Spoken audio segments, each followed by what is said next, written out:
તારીખ 24 ફેબ્રુઆરી 26ના રોજ હજીરા ખાતે કંપની પરિસરમાં થયેલી પોલીસ કાર્યવાહી બાદ મામલો વધુ તંગ બન્યો છે। સંસ્થાના પ્રતિનિધિઓએ સ્પષ્ટ કર્યું છે કે કામદારોને પોતાના હકો માટે શાંતિપૂર્ણ અને અહિંસક માર્ગ અપનાવવા અપીલ કરવામાં આવી છે અને કોઈપણ પ્રકારની હિંસાની કડક નિંદા કરવામાં આવે છે। ફરિયાદ અરજીમાં મુખ્ય આક્ષેપો 6000 કામદારોને કાયમી કર્મચારી તરીકે ગણવા યોગ્ય હોવા છતાં કાયદેસર રીતે કોન્ટ્રાક્ટર લેબર પ્રથા ચલાવવામાં આવે છે।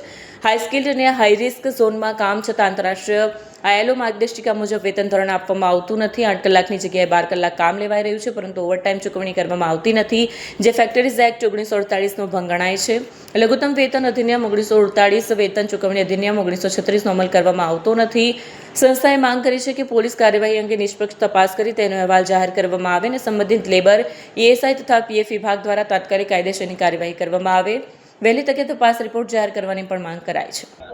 L&T અને NS મિત્તલ કંપનીમાં જે તારીખ 26ના રોજ બનાવ બન્યો અને જેમાં પોલીસ તંત્રની કાર્યવાહી થઈ, એ પોલીસની કાર્યવાહી સામે અમે ઇન્ક્વાયરી કમિશનની માંગણી કરી છે અને જે કામદાર કાયદાઓનું અનાદર થાય છે, વાયોલેશન થાય છે, તો એ કામદાર કાયદાના વાયોલેશન માટે એની ઇન્ક્વાયરી કરીને માન્ય labour commissioner Shri, factory inspector Shri અને PF ESIC કમિશનર શ્રી એનો રિપોર્ટ જાહેર કરે, એ અમારી અગત્યની અમે માંગણી મૂકી છે કલેક્ટર શ્રી સમક્ષ બી અને અધિકારીઓ સમક્ષ બી। એ અમારી રજૂઆત છે અને અમે ILO, ઇન્ટરનેશનલ લેબર ઓર્ગેનાઇઝેશન અને હ્યુમન રાઇટ્સ કમિશન સમક્ષ પણ આ રજૂઆત કરીને અમે રિપ્રેઝન્ટેશન રજૂ કર્યું છે।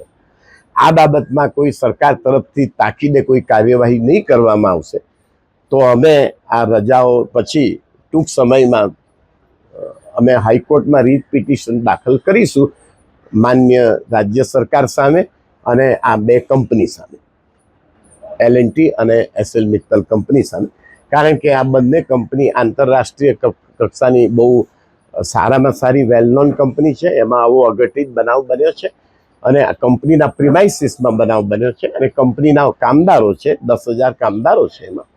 એટલે સુરત શહેરના 20 લાખ 30 લાખ જેટલા કામદારોની સલામતી, શાંતિ, ઔદ્યોગિક વિકાસ અને ઔદ્યોગિક શાંતિને પરસ્પર એકબીજાના સુમેળભર્યા સંબંધો જળવાઈ રહે એ માટે અમને આ કાર્યવાહી કરવાની ફરજ પડે છે। સમગ્ર ઘટના હતી જેને લઈને પોલીસની કામગીરી નિષ્પક્ષ નથી રહી।